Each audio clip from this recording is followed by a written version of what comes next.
Welcome back to our beginner series on oil painting. Today we're going to talk about the relationship between light and form of an object that you decide to paint while you oil paint.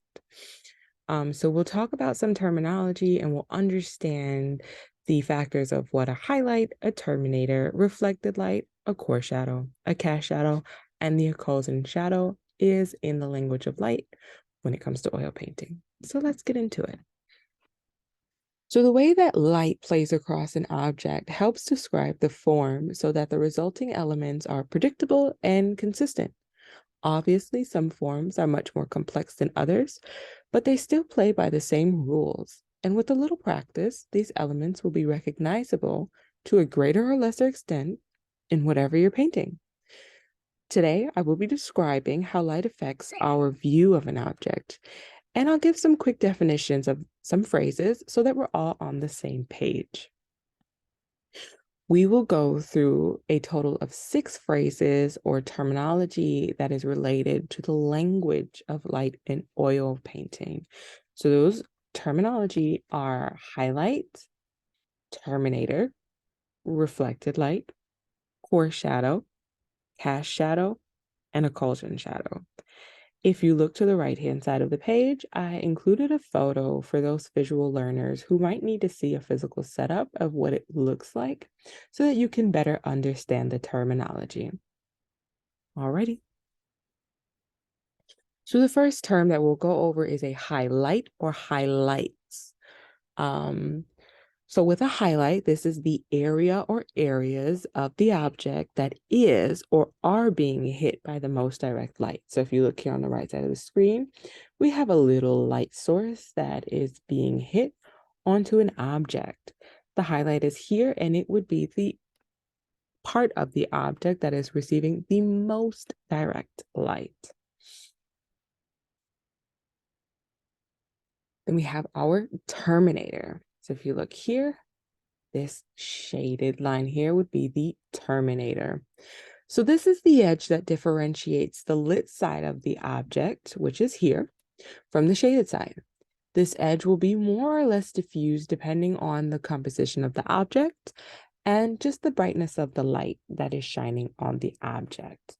So this whole part here that differentiates the light side from the shaded side is the terminator. Then we have reflected light. This is the area on the shaded side of an object that is facing or partially facing the stage. And when I say stage, it could be a wall or it could be a stage setup. If you look here on the left-hand side, we have a stage setup. And this little white piece of cloth that is draping would be considered as the part that we call the stage. So it is the area on the shaded side of an object that is facing or partially facing the stage. Now, light reflects off of the stage or off of a wall, and it will strike this surface here where we have the reflected light, and it creates a slightly lighter value than the core shadow.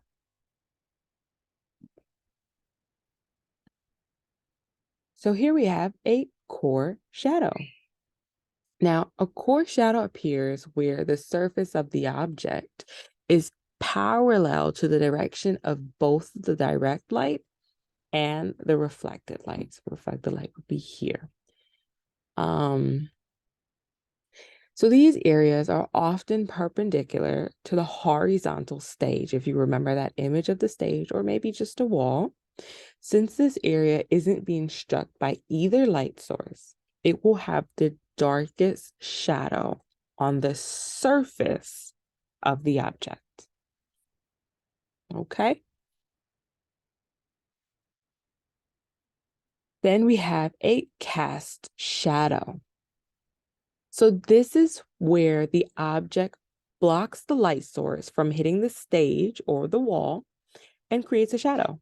So remember, our light source is here and the object is blocking that light source, so you get a cast shadow. And lastly, we have the occlusion shadow. And this is the area, if you look here, that's the occlusion shadow. This is the area where a form meets the stage or another form. So it typically has a very dark shadow because so little light manages to get to this point of contact down here, okay? And that is it for our relationship of talking about the language of light and looking at light and form.